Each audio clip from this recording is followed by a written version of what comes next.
So for today's video, I'm going to be talking through the illustration that I did for chapter 4, and as usual, the first thing I did is I drew it out on tracing paper. The main reason I like working on tracing paper is it's just very easy for me to transfer the design, and I really hate when I'm working on a drawing leaving those marks in the paper, and then when you try and get rid of them later on, it can sometimes wreck the final look of the drawing. I like the final drawing to be quite polished and neat, so by doing it on the tracing paper first, this allows me to get all my mistakes done on the tracing paper, and then that way I can transfer the final design very neatly with some graphite paper onto the final paper that I want to work on. Once I've transferred the design onto the graphite paper, that's just where I start doing the shading in, and this part is pretty straightforward. I'm just doing a lot of shading, so instead what I'm going to do for the moment is I'm just going to answer a question I got on Patreon, which was 2 questions, so hopefully it won't take too long to answer them. And the first one was, how long was I sitting on the idea for Outsider?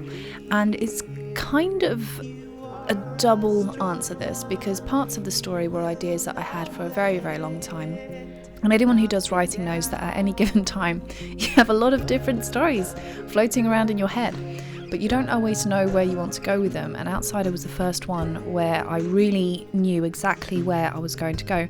For me, that's very important. I think some people have that gift where they can just take an original idea and then they write, and somehow it ends up in a cohesive, coherent ending. Me, I'm not the kind of person who can do that. Every time I've tried to do that, the story ends up going in 101 different directions, and I have no idea how to tie it all up together. So for me, it's very important to know the ending, and Outsider was the first book that I had various little ideas that I'd had for years, but suddenly I got the idea for the very end. Not the very end, but the main important defining scene at the very end, which would tie everything together. So yeah, I had some ideas for a long time, and the actual scene for the end, once I had that, I just started writing and I was good to go. And then I think about a year and a half later is when I released the book. Just to get back to the actual tutorial though, while I was drawing this, sometimes what I do is I have a lot of concept sketches for the drawings, because for things like locations, for the clothes, for the different cultures, I need to make sure that it actually makes sense.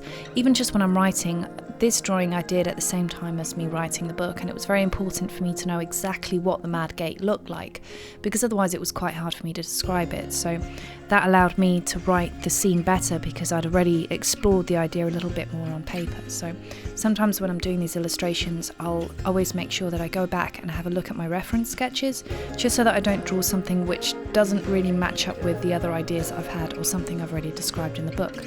And to get back to Alison's second question about why I decided to self-publish, the main reason is I started very seriously thinking about why I wanted to be traditionally published, and in the end I decided it's because I wanted someone else's validation, and that to me seemed a little bit strange, because surely my focus should be on writing a good story. It should be on making the readers who are reading this story happy or sad, or feel something about the story. I kind of realised, hang on, my focus is in the wrong place. My aim should be to be as good a writer as I possibly can, and to bring a little bit of excitement and joy and surprise and sometimes horror into people's lives.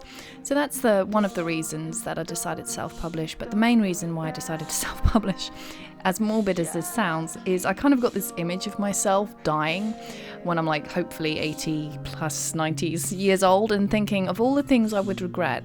Self-publishing my books is not one of them.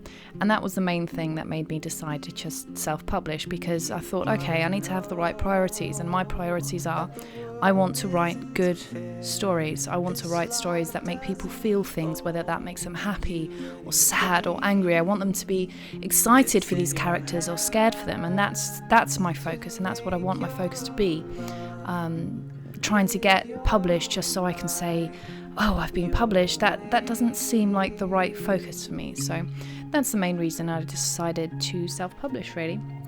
So getting back to the drawing, at this point I've done all the shading, and surprisingly today I didn't use a second pen that I normally use. This is the smaller of the mechanical pens that I use, and normally I have another one which is also from Pentel, which I think is a 0.5mm lead, and this one is 0.3. It's a tiny lead, but I only used the really thin lead this time, which was quite surprising because normally I use a combination of them.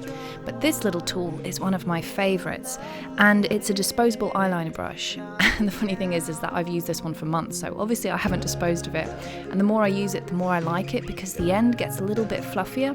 It's a little bit annoying because the more you use it the less accurate the end gets, but it's so good for blending, especially on skin.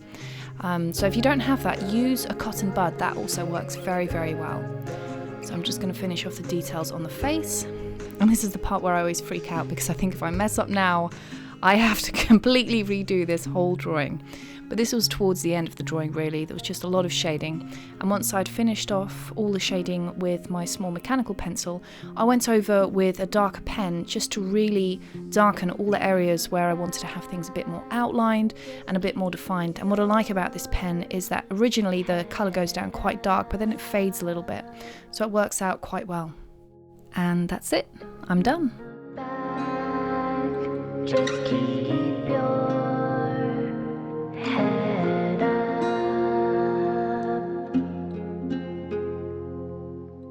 As usual, I'll have a new chapter going up for Outsider each week on my website, and I'll have a new video for you soon.